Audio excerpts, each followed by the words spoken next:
আজকের এই ভিডিওতে আমরা গুরুত্বপূর্ণ 5টি দোয়া শিখব যা আমাদের অবশ্যই শেখা উচিত, কারণ আমাদের অনেকে মাথা ব্যথা করে, চোখে জ্যোতি কম, তারপর অনেক রোগে আক্রান্ত হয়। তো আজকের এই ভিডিওতে আমরা রোগ থেকে মুক্তির দোয়া শিখব, মাথা ব্যথা দূর করার জন্য দোয়া শিখব এবং চোখের জ্যোতি বৃদ্ধি করার জন্য, যারা চোখে কম দেখেন তাদের চোখের জ্যোতি বৃদ্ধি করার জন্য সেই দোয়াটা শিখব। এবং আমরা এখানে শিখব হচ্ছে রোগ থেকে মুক্তির দোয়াটা। আর রোগ থেকে মুক্তির দোয়া অনেকগুলো দোয়া আছে, আমরা প্রত্যেকটা দোয়া ইনশাল্লাহ আজকের ভিডিওতে শিখব। তো অবশ্যই আজকের এই ভিডিওটি সম্পর্কে দেখবেন, একটু টানবেন না। রোগ থেকে মুক্তির দোয়া, এটা আপনার 1 2 3 4টা দোয়া আছে, আমরা 4টা দোয়া ইনশাল্লাহ শিখব। তো চলুন শুরু করি। বিসমিল্লাহির রহমানির রহিম। ওয়ায়াশফি সুদূর কওমিন মুমিনিন। খুবই ছোট দোয়াগুলা, আপনারা কিন্তু পড়লে মুখস্থ হয়ে যাবে।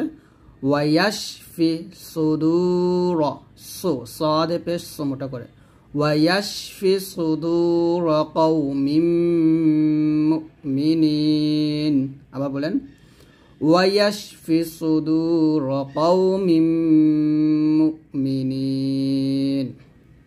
আবার ওয়ায়াশফি সুদূর কওমিন মুমিনিন। অর্থ, আল্লাহ তুমি মুমিনদের অন্তরকে রোগমুক্ত করে দাও। সূরা তওবা 14 নম্বর আয়াত। তারপর আপনার এই দোয়াটা পড়তে পারেন, ওয়াশিফাউল লিমা ফিস সুদূর। ওয়াশিফা, ফাতে চালে টান দিবেন, ওয়াশিফাউল লিমা ফিস সুদূর ওয়াহুদাও ওয়া রাহমাতুল লিল মুমিনিন। ওয়াহুদাও ওয়া রাহমাতুল লিল মুমিনিন।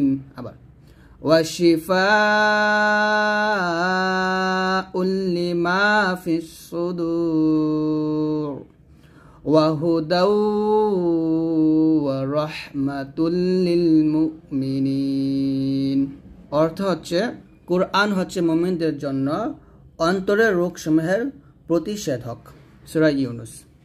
তারপরে দোয়াটা হচ্ছে, ওয়ানুনাজ্জিলু মিনাল কুরআনি মা হুয়া শিফাউ ওয়া রাহমাতুল লিল মুমিনিন। ওয়ানুনাজ্জিলু মিনাল কুরআনি, ওয়ানুনাজ্জিলু মিনাল কুরআনি, وَنُنَزِّلُ مِنَ الْقُرْآنِ مَا هُوَ شِفَاءٌ وَرَحْمَةٌ لِلْمُؤْمِنِينَ। আবার বলেন আমার সাথে, وَنُنَزِّلُ مِنَ الْقُرْآنِ مَا هُوَ شِفَاءٌ وَرَحْمَةٌ لِلْمُؤْمِنِينَ। অর্থ, কুরআন আমি এমন বিষয় নাযিল করেছি যা ঈমানদারদের জন্য রোগ মুক্তি ও রহমত। সূরা বনী ইসরাঈল আয়াত 82। তারপর হচ্ছে দোয়াটা এটা পড়তে পারি, ওয়া ইযা মারিদতু ফাহুয়া ইয়াশফিন। ওয়া ইযা মারিদতু ফাহুয়া ইয়াশফিন। অর্থ, যখন আমি অসুস্থ হই তখন আল্লাহ আমাকে আরোগ্য দান করেন। সূরা শুআরার আয়াত এটা। তো এই আয়াতগুলো কোরআনের বিভিন্ন স্থান থেকে সংগৃহীত, যার ভিতরে শেফা রয়েছে। তো অবশ্যই আপনারা এই আয়াতগুলা পরে আল্লাহ তাআলার কাছে বেশি বেশি দোয়া করবেন, যেন আল্লাহ তাআলা আপনাদের রোগ মুক্ত করে দেন। তারপর হচ্ছে কঠিন রোগ থেকে নিরাময়ের দোয়া। আমরা কঠিন যে রোগ হবে সেই রোগের জন্য আমরা এই দোয়াটা আল্লাহ তাআলার কাছে করব। রব্বি আন্নি মাসানিয়াদ-দুররু ওয়া আনতা আরহামুর রাহিমিন।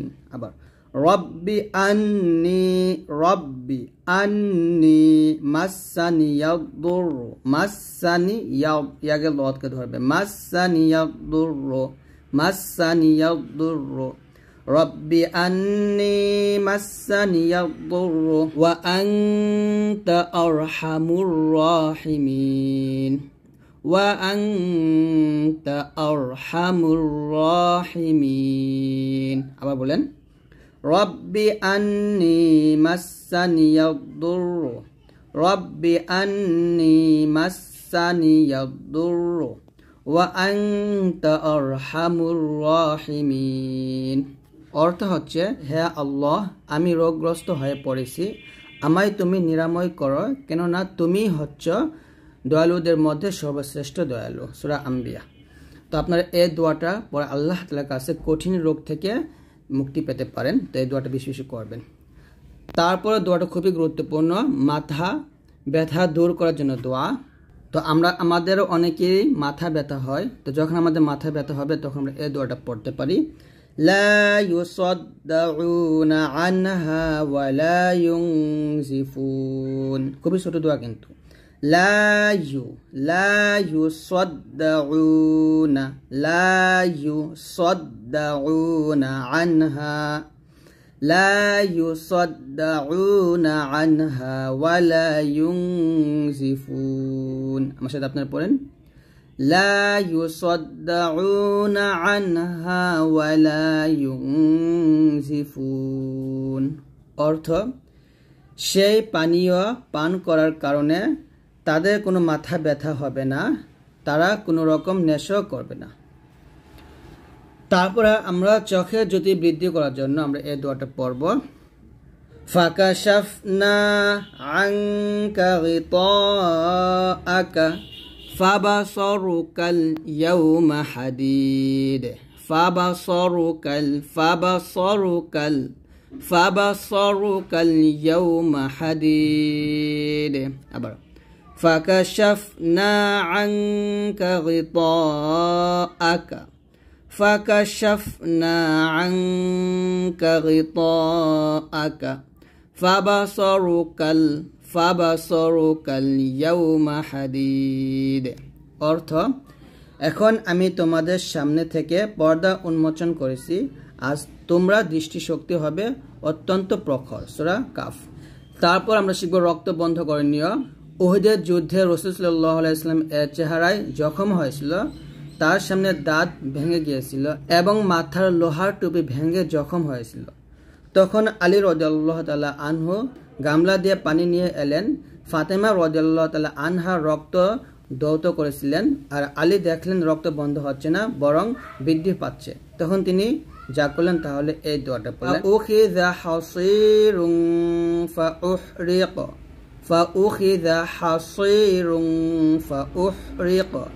فحشي به جرحه। আমরা সেটা পড়েন, فأخذ حصير